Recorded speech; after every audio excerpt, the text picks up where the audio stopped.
Hey, what's up, what it do, y'all? It's just truly Mr. PSA. I am the public Sony's announcement. I am the Sony review. Today, we're basically reacting to a video on how to travel with children or infants. I'm giving you guys my advice as an airline employee that will make your life easier so that the next time you do decide to travel with your child, it will be easier. Let's go. Before we get started, here's a few things to know. First off, one, most people are actually very forgiving and very helpful. You'll find that when you actually get out there on the road. And the other thing is, this is our number one tip to most people, just go ahead and rip that Band-Aid off. It's not as bad as you think it's going to be. First breakdown. No amount of research or planning is going to eliminate all these stress and worries that you think are going to happen when you're out there on the road. So you've heard us say it before and we will say it again. Feel the fear and do it anyway. Because this time you're gonna be a little bit nervous and scared to fly with your baby, and that's okay.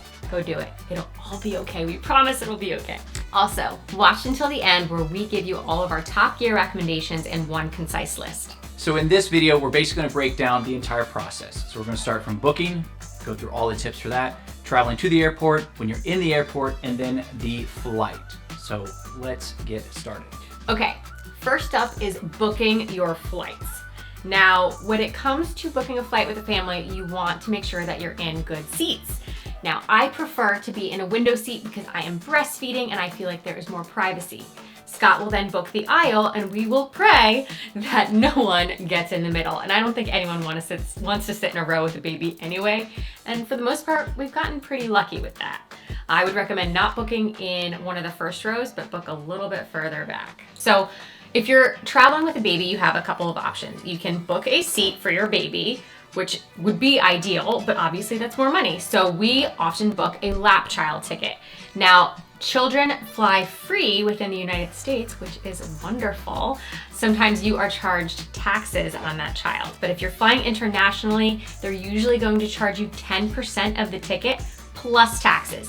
Now it varies by airline, so check your specific airline rules. And that is children under 2. Yes, a lap child is a child under 2. The other thing is you want to be sure to bring a copy of your birth certificate. Now, we have not been asked for it yet. We've been on quite a few flights with our newborn, but we have heard stories of people who got to the airport and they didn't have a copy of it. And it wasn't TSA who asked for it. It wasn't security. It was actually the airline who wanted to see a copy of it. And so people then had to stress, call their pediatrician. So you just want to have that as a just in case measure. Okay, another tip for you guys planning a trip is So just to add on to what they're saying about bringing their birth certificate to the airport, the reason you want to do that is because a lot of people being in the industry, they might grab their nephew's baby. They might grab their nephew and say that's their baby, and then they might try to have his birth certificate and information won't match up. So as us in the industry, we just want to make sure that it's actually you who are traveling and that's your baby, because people do try fraudulent things. Number 2 reasons why you should also get to the airport on time is because a lot of the times people travel with an infant, and a lot of you guys assume just because it's an infant, like you don't have to register his or her name to the airport. You can just take him on board. That's not true. Anybody traveling on an airplane has to be identified. So what we'll do is, once you come to the airport early, you just tell us, hey, this is my son. He's a lap child, so we have to take his first, last name, sex, and date of birth, and put him into the system so that we can identify him as a soul on the plane. Just because if something else would happen, we want to make sure we can identify everybody on board. to plan a flight time around the sleep schedule. So that means that you're not going to want to take that first flight out at 6 a.m. in the morning. That means you're going to have to get your baby up at like 4. No one wants to do that. No one wants to wake the sleeping baby. So try to take a flight that will be leisurely for you and your baby so you're not rushing out the door or having to wake the baby up. Yeah, it might seem like you're going to get more vacation if you leave super early and get there, but it's just not going to be a fun journey. Just consider it a travel day and write it off.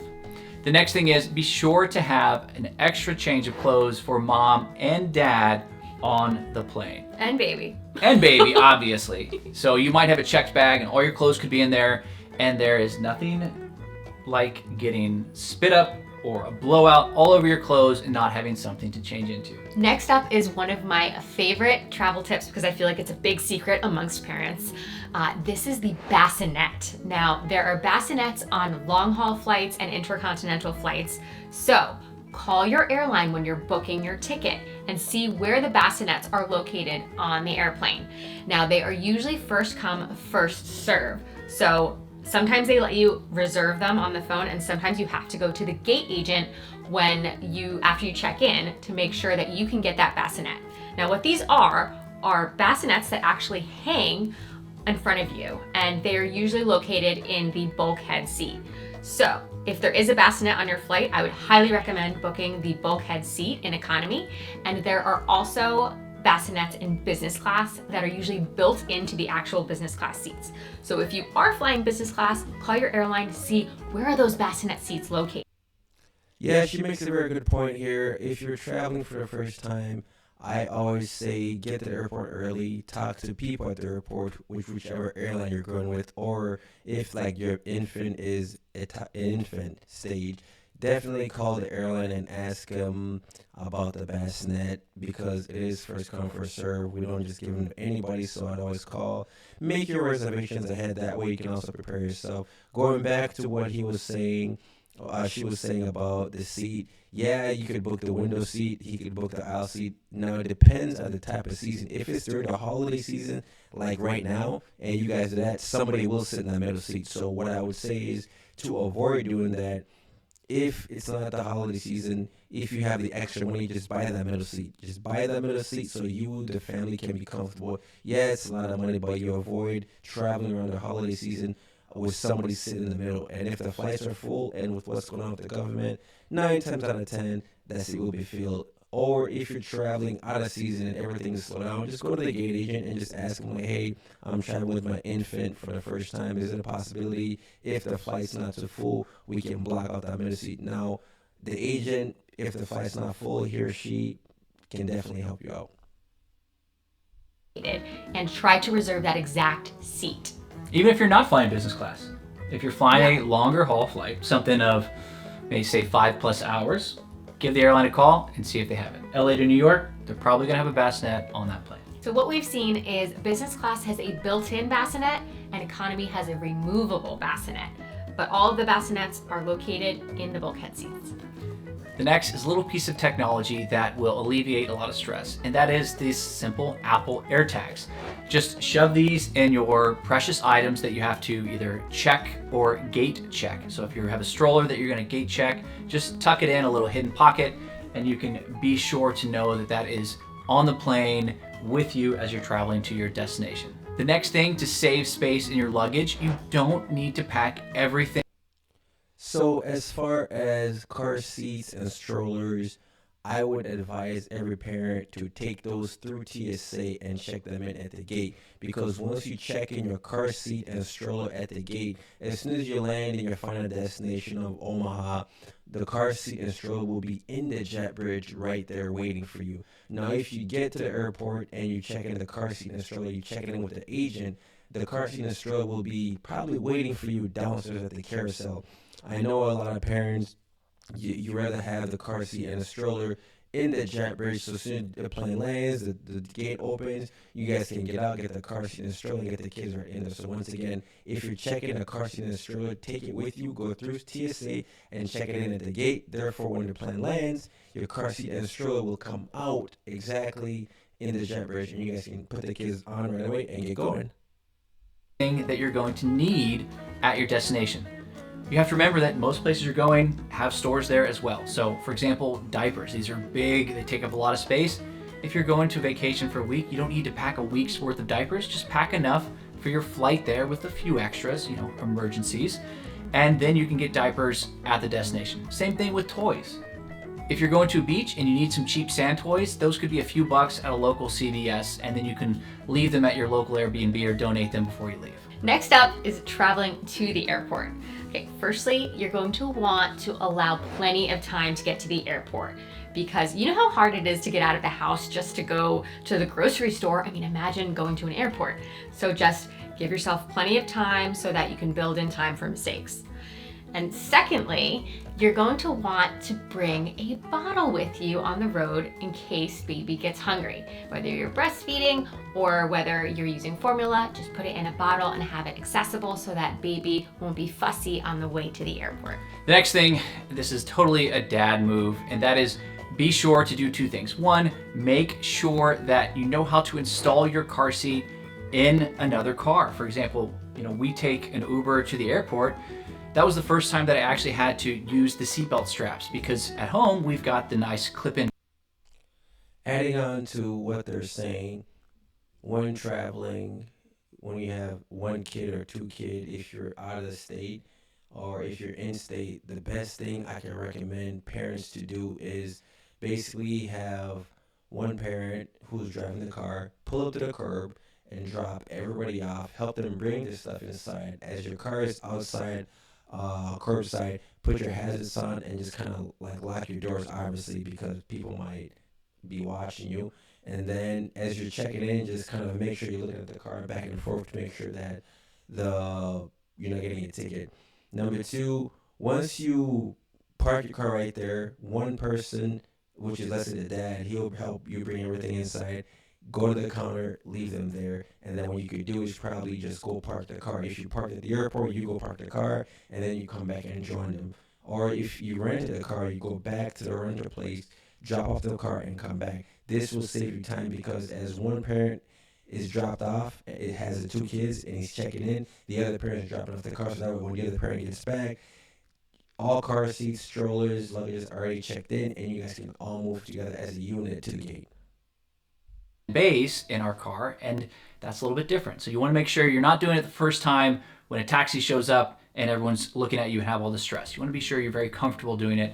And if you want to take an extra step and be extra secure that you know you're doing it right, go to your local fire department and they will be sure that you've installed it properly.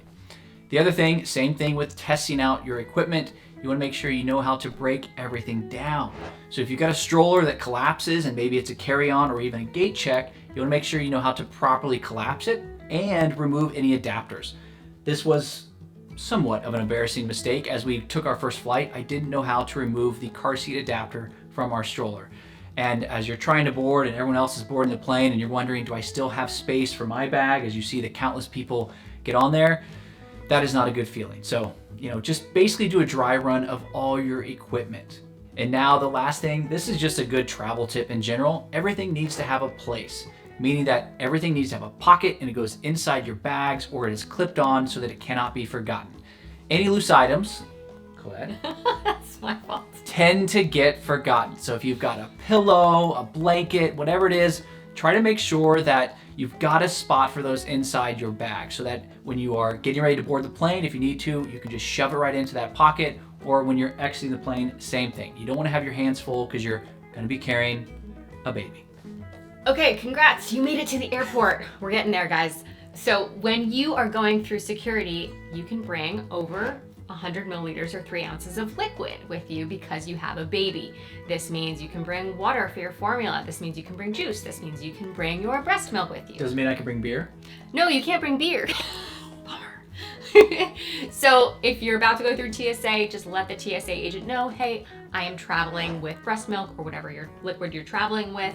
And most likely, if it is frozen, they won't be able to test it. They will just say, okay, noted. If it is not frozen, they're most likely going to test it. Now, when they test it, I would recommend just kindly asking, hey, would you mind putting on a clean pair of gloves when you test the milk? Totally fine. I haven't had any issues whatsoever. And I would say about 50% of the time they have tested my milk and 50% of the time they have not. Now, when I am traveling with my breast milk, I do not travel with a cooler. I travel with something really, really fun. It's called a Ceres Chill, just like a big thermos for my breast milk, and it keeps it cold for up to 20 hours. It's been awesome. It fits right in my carry-on bag. It has a place. Why does it have a place? Because you tell me to have a place. And it makes it super simple to carry my milk with me in an inconspicuous way. Now here are a few more tips for inside the airport. One, wear your baby. Now we love the Ergo Baby Carrier. There are some other options out there as well, but we found that just makes life a little bit easier to carry the baby through the airport, especially in security versus putting them in your stroller and then taking them out and then putting them back in. So that's number one. Number two, have a little play mat in case there's delays. You're gonna have delays. It's inevitable. So we have a simple, what is it called? Like the trunk? We're gonna put a link below. We'll put a link below I don't what it remember is. the name Yeah. of it. But it's just a simple play mat that you can lay out and have a clean space for your baby to have some tummy time. And as an adult, it's kind of nice to just lay down in the airport because you don't get to do that anywhere else. Your kid gives you permission. It's true. The other thing, another reminder, make sure you have your birth certificate. As we said before, they might ask for it and they might not, but it's just better safe than sorry. And the final thing is, if timing works out, change your baby before you board the plane. Babies don't always cooperate. They might have a blowout right as you board the plane or right as you're taking off. But if you can, give them a fresh diaper to start the flight off on the right foot. Okay, it's time to board the flight, guys. So you have two free gate check items when you're boarding. Now these can be your stroller, your car seat, whatever you're bringing. Gate check those. We prefer to. Depending on which airline you travel with, you have to remember that most infant items are usually free for most airlines, meaning your stroller, your car seat, anything related to infant's play pack that you're traveling with you, they will take it for free. As far as going to the gate and doing some gate check, if you do have carry-ons such as small carry-ons, regular standard bags, those will be free. Most airlines also have pre-boarding. Pre-boarding will basically be people who need extra assistance, maybe like parents. If it's just a mom traveling by herself, if they do pre-boarding, they will page, pre-boarding, and they'll say extra assistance. And parents and infants just always listen to the announcements. Or if you're a mom or your dad and you feel like it's just you and the baby, you're gonna set a car seat down, just go to the gate agent and just kind of speak to them kindly and just ask them, hey, just wondering, is it a possibility I can pre-board early because I have to get on there and set the car seat up. A lot of the times they'll agree with you and let you go board. Just be nice to them though. Do that instead of checking it in the beginning of the flight, because we just think it's less handling, less time for things to get lost, and less time for things to get damaged. Plus, we use the stroller in the airport. Yes. Sometimes we use the stroller as a bag carrier. Yes, that's usually what we do. It's very helpful, actually. So for these gate check items, I highly recommend getting a bag for them so they can be easily identifiable and so that they don't get dirty, because planes are disgusting. And secondly, for these gate check items, you will need a bag tag. So we recommend prior to boarding, going up to the gate agent and saying, hey, I need 2 gate check item bags or bag tags, and they will give them to you. You can put them on your items so that it'll be a more streamlined boarding process for you. And tip for the gate checked items, put the bag tag, if you're putting them in a bag, put the tag on the bag, not on the item, because then if the item gets lost, they may not know to open the bag and look for the tag itself. Great. And we also, on the bag, write our name and phone number in big bold letters in the off chance that it does get lost. Yes. It was probably the biggest reason Colette wanted to have a baby, and that is that we get to board first on flights. All right. That's right. On almost all airlines, you get to board early with a little baby. So they don't always announce it though. Some airlines actually call out, kids, families traveling with children if they're ready to board. Some airlines don't, so you just have to go ask if you can board. But yes, that is a nice benefit to give you a little extra time to break down the stroller or pack the car seat up and make sure that it's gate checked properly. Now, we love to use the Bugaboo Butterfly stroller. We've had a few different travel strollers and that has become our favorite. It's the right blend of durability and ruggedness, but it also packs down into a carry-on size. That's right, it can go either below your seat or above in the overhead. It's fantastic. And also, something about the Bugaboo Butterfly is that you can close it and open it with one hand. So if you take the baby out of the stroller, put her on your hip, and then just break it down. It's really awesome. I love this stroller. And it actually fits through the aisle. A lot of flight attendants have been fascinated as I've pulled up, and one, they're shocked. They said this is going to pack down. They didn't believe it. And the other thing is they keep telling me it's not going to fit in the aisle, and it's just the right size to fit down the aisle. And we'll put a link for the Bugaboo Butterfly below as well. All right, as for a diaper bag, we actually bring 2 diaper bags with us. We have a bag within a bag. Now, this is All right, guys, I'm gonna leave a link to their YouTube channel on the bottom here. I want you guys to be able to go there and watch the full video, but that pretty much covers what I wanted to do. Remember, guys, traveling with a kid, always communicate with the gate agent, communicate with the agent at customer service at the airport. If you have any questions, do not be afraid to ask. For any women who are traveling by themselves, I always ask that you ask in any agent, whatever airline you're traveling, let it be Spirit, Southwest, American, Delta, United. Just ask them and say, hey, I need help. I can't live this. When you get to the carousel, just also ask for help. Or if you're on board, let it be a father or mother. If you're traveling with a kid by yourself and your hands are too full, I strongly advise you to just speak to one of the flight attendants so they can help you. Mind you, guys, being in the airline industry, our job is to make things easy for you. So if you're ever struggling, don't be afraid. Don't be shy. Just ask us a question at all levels. Let it be the pilots, let it be the flight attendants, let it be the gate agent, let it be the customer service agent. Our job is to help you guys out. Hopefully you guys enjoyed my commentary on this video. Like, comment, subscribe. Until next time, world, and remember, just travel.